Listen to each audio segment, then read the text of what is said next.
मणिपुर के रहने वाली बेहद खूबसूरत लड़की प्रांजल सिंह जब मॉडल बनने के लिए दिल्ली आती है तो उसकी दोस्ती नाइजीरिया के रहने वाला काला हबशी टैबू जॉनसन से हो जाता है।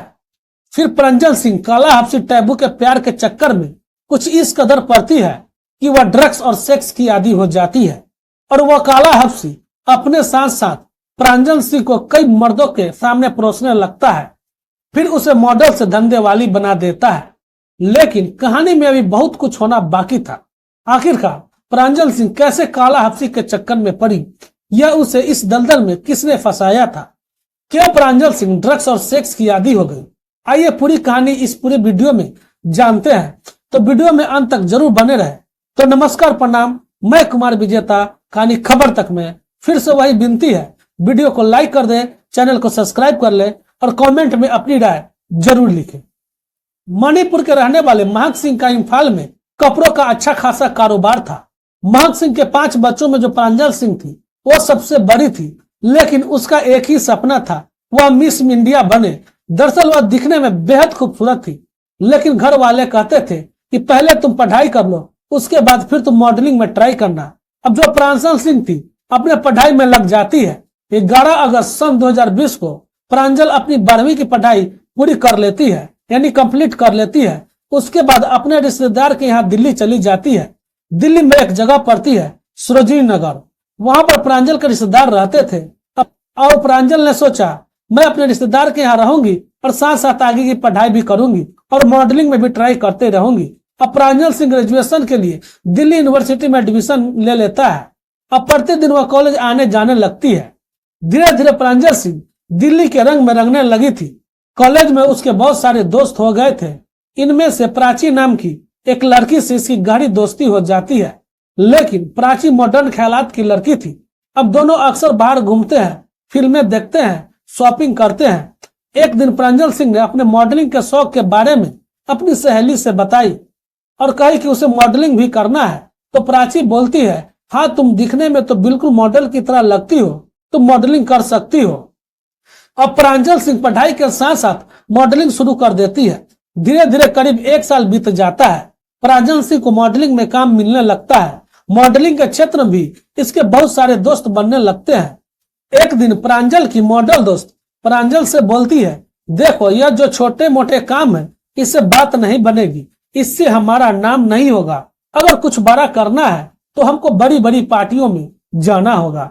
हम वहां जाएंगे तो हमारे बड़े बड़े लोगों से रिलेशन बनेंगे और उनके माध्यम से हमको काम मिलेगा। अब प्रांजल खुशी खुशी तैयार हो जाती है। प्रांजल और उसकी सहेली दोनों सूरजपुर फार्म हाउस में पार्टी में जाते हैं। वहां खूब शोर शराबा, म्यूजिक और नशे का अच्छा खासा इंतजाम था। अब प्रांजल की जो दोस्त है उससे बोलती है कि क्या तुम ड्रग्स लोगी? पहले तो प्रांजल कहती है मैंने कभी ड्रग्स या कोई नशा नहीं किया, लेकिन प्रांजल से उसकी दोस्त बोलती है, देखो यहाँ तो सब चलता है, अगर तुमको अपना कैरियर अच्छा बनाना है तो इसके रंग में तुमको रंगना पड़ेगा, यह सब करना पड़ेगा। प्रांजल हाँ में सर हिला देती है, चलो ठीक है, कोई बात नहीं, जब सब लोग ले रहे हैं तो मैं भी ले लूंगी। प्रांजल की दोस्त उसको एक टैबू जॉनसन नाम के हबशी के पास ले जाती है। दरअसल जो ड्रग्स का इंतजाम था इस टैबू ने ही कर रखा था और उसके बाद टैबू हबशी प्रांजल को ड्रग्स का एक डोज देता है। ड्रग्स का डोज लेने के बाद प्रांजल अपने होशो हवास खो देती है और उस दिन खूब जमकर नाचती है, थिरकती है और खूब मस्ती करती है और उसके बाद दोनों वापस घर आ जाते हैं। अब अगले दिन प्रांजल को फिर एक बुलावा आता है और इस बार बुलावा छतरपुर के एक फार्म हाउस की थी। अब प्रांजल और उसकी सहेली छतरपुर पहुंच जाते हैं। तभी प्रांजल सिंह की नजर टैबू हबशी पर पड़ती है। दरअसल टैबू ने नशे का यहाँ भी पूरा इंतजाम कर रखा था, क्योंकि ये जो टैबू हबशी था ये दरअसल ड्रग पेडलर था और मॉडल को ड्रग सप्लाई करता था। अब प्रांजल उसके पास जाती है और ड्रग का डोज लेती है। लेने के बाद मदहोश हो जाती है। मदहोश में वो टैबू हबशी को छेड़ने लगती है। दरअसल प्रांजल टैबू हबशी को प्यार करने लगी थी। अब आए दिन टैबू हबशी और प्रांजल मिलने लगते हैं, क्योंकि प्रांजल सिंह को नशे की लत लग गई थी। इसका जब भी दिल करता था टैबू हबशी को फोन करती और उसके साथ नशा करती। धीरे धीरे इसकी जानकारी प्रांजल के परिवार वालों को होती है, तो परिवार वाले ये बातें सुनकर सन्न रह जाते हैं। उनकी बेटी ऐसे कैसे कर सकती है। अब वे प्रांजल के पिता बहुत समझाते हैं, लेकिन प्रांजल उनकी बात नहीं मानती है। और फिर प्रांजल के माता पिता अपने रिश्तेदार को फोन करते हैं जहां प्रांजल रहती थी, उन्हें समझाने को बोलते हैं, लेकिन प्रांजल मानने वाली कहाँ थी। प्रांजल ने अपना सामान उठाया और टैबू हफ्सी के साथ दिल्ली में एक जगह मुनिरका होता है, वहां शिफ्ट हो जाती है और उसके साथ लिव इन रिलेशन में रहने लगती है। अब धीरे धीरे इसको इतनी ज्यादा नशे की लत लग चुकी थी, बस प्रांजल पूरा दिन नशा करती थी और बेसुध होकर सोती। एक दिन प्रांजल बहुत ही टेंशन में थी, तभी टैबू हफ्सी घर आता है। आने के बाद प्रांजल उससे ड्रग्स की डोज की डिमांड करती है। वह उसको ड्रग्स का एक डोज देता है। देने के बाद जब प्रांजल मदहोश होने लगती है तो वो टैबू हफ्सी से चिपकने लगती है, तो टैबू हफ्सी उसे अपनी बाहों में जकड़ लेता है। फिर जानवरों की तरह प्रांजल सिंह के साथ शारीरिक संबंध बनाने लगता है। प्रांजल सिंह ड्रग्स के नशे में मदहोश रहती है। फिर उस दिन के बाद से प्रांजल सिंह ड्रग्स और सेक्स की आदी हो जाती है और फिर यह रोज का खेल हो जाता है। जब भी टैबू हफ्सी घर आता है तो प्रांजल उससे ड्रग्स की एक डोज की डिमांड करती है और टैबू हफ्सी तुरंत ड्रग्स की डोज प्रांजल को दे देता है। प्रांजल लेने के बाद मदहोश होने लगती है और टैबू हफ्सी प्रांजल के साथ जबरदस्त शारीरिक संबंध बनाने लगता है। प्रांजल का जो सपना था मॉडल बनने का, मिस इंडिया बनने का, अब सब टूट चुका था। अब प्रांजल का सिर्फ एक ही सपना था और वह था नशा करना, सेक्स करना। नशे के लिए कुछ भी कर सकती थी। टैबू हफ्सी जान गया था कि नशे की हालत में कुछ भी कर सकती है।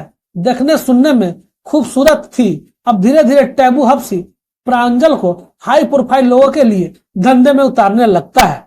अमीर लोगों को वह ड्रग्स के साथ साथ प्रांजल सिंह को भी परोसने लगता है। उसे मॉडल से धंधे वाली बना देता है। लेकिन प्रांजल एक दिन टैबू हफ्सी से कहती है कि तुम मुझसे अब शादी कर लो। अब यह सुन टैबू हफ्सी की हालत खराब हो जाती है। दरअसल वो पहले से ही शादीशुदा था, उसकी बीवी थे, बच्चे थे और सभी अफ्रीका में रहते थे। उसने साफ मना कर दिया, देखो मैं तुम्हारे साथ शादी नहीं कर सकता हूँ, लिव इन में रह सकता हूँ। अब प्रांजल और दबाव बनाने लगती है।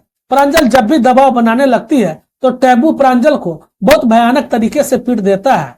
आए दिन टैबू और प्रांजल में झगड़े बढ़ने लगते हैं। टैबू प्रांजल को ड्रग्स का ओवरडोज दे देता है, जिससे प्रांजल पूरे दिन घर में मदहोश पड़ी रहती है।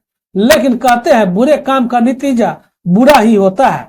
20 जनवरी सन 2022 को सरोजिनी नगर थाने में किसी मुखबिर ने सूचना दी कि एक अफ्रीका का टैबू नाम का हफ्सी मुनिरका फ्लाईओवर के नीचे बहुत सारी ड्रग्स लेकर खड़ा है। अब पुलिस तुरंत हरकत में आती है, जाकर छापा मारती है। टैबू को बहुत सारे ड्रग्स के साथ रंगे हाथ गिरफ्तार कर लेती है। उसके बाद उससे घर का पता पूछता है और पुलिस उसके घर जाता है तो वहां पर एक लड़की पड़ी होती है जिसका नाम प्रांजल होता है। प्रांजल को देख कर लग रहा था यह नशे की बहुत ज्यादा आदी बन चुकी है। अब पुलिस टैबू हफ्सी को थाने लेकर आती है, पूछताछ करती है। उसके बाद विभिन्न धाराओं के तहत टैबू हफ्सी को जेल भेज देती है, जबकि प्रांजल सिंह को नशा मुक्ति केंद्र भेज देती है। खैर अब 2024 चल रहा है। फिलहाल जो प्रांजल है अपनी खौफनाक यादों के साथ नशा मुक्ति केंद्र में जिंदगी काट रही है। दरअसल इस पूरे घटनाक्रम को सुनाने का उद्देश्य किसी को परेशान करना या दिल दुखाना नहीं है, बल्कि आपको जागरूक करना है, आपको सचेत करना है और कहना भी है कभी भी किसी भी कीमत पर ऐसी नीयत नहीं रखनी चाहिए। तो दोस्तों आप सब अपना ख्याल रखें, सुरक्षित रहें। तो मिलते हैं फिर एक नई और सच्ची कहानी में। तब तक के लिए जय हिंद, जय भारत।